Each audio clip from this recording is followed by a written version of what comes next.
Quero compartilhar com vocês a minha história pessoal, profissional e a minha missão. Não é uma tarefa comum nós, psicoterapeutas, compartilharmos a nossa vida pessoal. Mas a minha, em especial, teve uma marca que ficou impossível ficar registrada no espaço íntimo. E essa marca, então, ela foi no dia 21 de abril de 1998. Nossa filha caçula sai para a fazenda de uns amigos e lá, churrasco, bebida e na volta, combinação bombástica. Alta velocidade, álcool, um rapaz dirigindo, 4 jovens no carro e recebemos então ao final da tarde essa notícia. Houve um acidente, vá até o pronto-socorro. Chegando lá, uma pessoa das 4 que estava lá, outras 2 foram identificadas e a gente não conseguia situar onde que estava a nossa filha. Meu marido, então, se dispôs a ligar para a polícia rodoviária e aí identificou o local do acidente. E ele disse, não, teve um acidente sim, só teve um óbito, uma tal de Camille, o que o senhor é dela? E ele disse, pai. Então, a partir dali, várias situações foram rompidas. E é interessante porque onde tem fratura também existe a possibilidade de entrar a luz. E a luz que entrou foi a mudança que a gente chama paradigmática. Primeiro, a ideia, então, de que o luto, que até então era considerado como um processo que durava 1 ano e que depois de 1 ano o que se esperava é que as pessoas se superassem, e a segunda mudança paradigmática era exatamente a questão de um terapeuta expor a sua vulnerabilidade. E essa é uma questão. Então, diante desses 2 movimentos, nós nos organizamos. Num primeiro momento, organizar aí o ritual do velório e sepultamento da minha filha. Nesse velório, então, compareceram os pais dos outros jovens e lá, por iniciativa do meu marido, rezamos pelo pronto restabelecimento dos 3 jovens e que eles não passassem aquilo que naquele momento a gente estava vivendo. Depois disso, então, outras demandas, outras questões e algo nos impulsionava. É claro que é uma dor pesada, difícil, mas também um desafio de que a gente não se paralisasse nessa condição. A próxima iniciativa fomos ter sido convidados para participar de uma campanha de prevenção de acidentes automobilísticos, que naquele momento ainda não era obrigatório o uso de cinto de segurança, e o nome acidente foi até proposto ser modificado para trauma, para compreender até como algo que pode ser evitável, prevenível. E a ideia, então, era reunir pessoas que se dispusessem a estar nessa campanha de prevenção e quando nos convidaram, prontamente meu marido e eu aceitamos com 2 propósitos. Primeiro, ter a oportunidade de estar na presença desse motorista que era uma pessoa que a gente não conhecia e que esse tinha sido o 4º acidente que ele tinha cometido. A segunda possibilidade era exatamente sensibilizar a questão da prevenção e que, mais uma vez, outras pessoas não se dispusessem. E desse convite, eu transmiti à mãe do rapaz essa condição, ela transmitiu então a ele, nós nos encontramos no pronto-socorro, porque dali é que iria ser distribuído ali as pessoas. Nós não precisamos de nos apresentar verbalmente, mas nos identificamos rapidamente, a mãe acompanhando o rapaz e eu com o meu marido. Fomos então para um dos pontos da cidade, da saída de Belo Horizonte, e lá a mãe se colocou à distância, a mãe desse rapaz, e ele ia até aos carros que eram parados e ele conversava muito, assim como nós também, a outros carros. Eu tinha até muita curiosidade de entender o que esse rapaz dizia, porque ele demorava um tempo significativo com cada um dos motoristas que ele conversava. Mas isso eu não fiquei sabendo. Depois disso, outras questões é que o ano, então, de 98 estava correndo e em outubro de 1998 surgiu para nós uma questão. Como é que passa Natal sem filhos?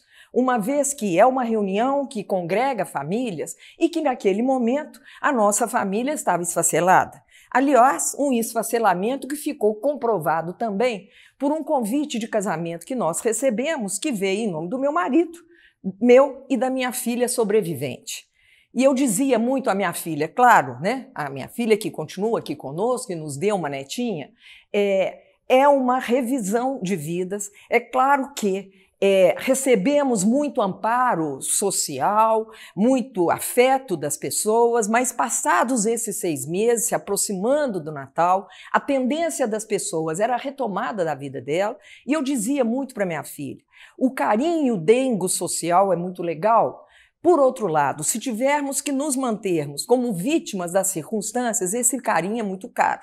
E a partir daí, houve então essa iniciativa de congregarmos casais, pais que tinham perdido filhos, para que a gente pudesse conversar sobre essa experiência. Curiosamente, 5 casais eram da minha família, outros 7 casais se aceitaram estar conosco, e aí a gente fez o nosso primeiro encontro. Esse encontro, então, outubro de 98, agora ele caminha a completar 22 anos de encontros ininterruptos. E foi se abrindo de uma questão exclusiva de pais que perderam filhos, e esse é um lado interessante, porque não existe um vocábulo para esta condição, fica-se órfão, fica-se viúvo, mas não existe em língua alguma palavra que identifique essa condição. E a partir de então nós nos reunimos e mantemos isso, e hoje a nossa rede, como um trabalho voluntário, ela se expandiu, ela não se restringe exclusivamente a pais que perderam filhos, mas pessoas que perderam entes queridos e que necessariamente não são por laços de consanguinidade. Esse então foi uma outra experiência. Depois disso, a minha filha, então, ela estava iniciando o curso de jornalismo na faculdade onde eu era professor, e existia, então, a turma nomeou com o nome dela a essa empreitada, e eu próxima a eles, e resolvi propor ao meu marido que na colação de grau dessa turma nós os presenteássemos com um livro produzido por nós. Foi num tempo bastante exíguo, mas foi possível essa condição, onde revertemos e pudemos refletir sobre essa questão. E esse passou a ser o verbo da nossa vida, que é o aprender, e especialmente aprender a aprender. Como eu disse a princípio, de uma mudança paradigmática, inicialmente a ideia era superar a dor, e a gente entende, eu gosto muito do verbo iniciado com o prefixo re, onde a gente leva o impacto diante de uma perda significativa e a gente dá uma ré, a gente vai para trás e depois a gente reorganiza, reaprende, ressignifica. São muitos rés que se desdobram nesse contínuo aprendizado. Em torno disso, então, foi possível fazer, né, a divulgação e a publicação desse livro, que até hoje vem atendendo aí muitas pessoas. A nossa rede vem se expandindo e, mais uma vez, entender isso. A ausência física, ela não elimina a nossa disposição de amar.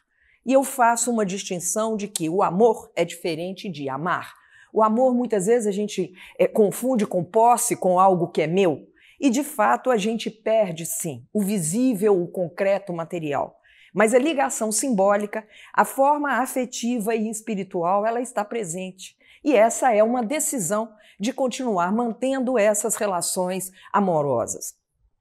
Passado esse tempo, então, hoje, 22 anos, né, da morte da minha filha, tenho então uma neta, e que, curiosamente, essa neta, ela convive com a ideia de uma tia que ela não conheceu fisicamente, mas que faz parte da vida dela. E com frequência ela relaciona e diz, será que o Deus sabe que eu tenho saudade da tia Cacá? E eu acho isso uma coisa muito bonita de entender que essa conexão, eu vejo que esse é um dos trabalhos essenciais que possam fortalecer a nossa resiliência, a nossa disposição de ir adiante, a nossa condição de entender que tem dor sim, mas dor é diferente de sofrimento desmedido.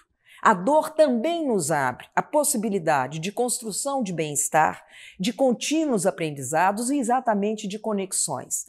Então, mesmo não havendo hoje essa presença física, ela nos traz aqui e ela pode nos inspirar para dizer que essa disposição de amar, ela está vibrando em nós e é o que eu quero dizer. A morte, ela não é o final da trajetória. A gente só morre mesmo depois que a última pessoa que lembrar de nós desaparecer. Enquanto houver essa disposição de manter essa relação amorosa, que está longe de ser perfeita, mas com essa vibração e essa energia, é manter dentro de nós, sim, essa disposição de continuar a seguir, até porque, de novo, aprender a perder sem se perder, entendo que é uma das condições essenciais na nossa caminhada da vida. Muito obrigada.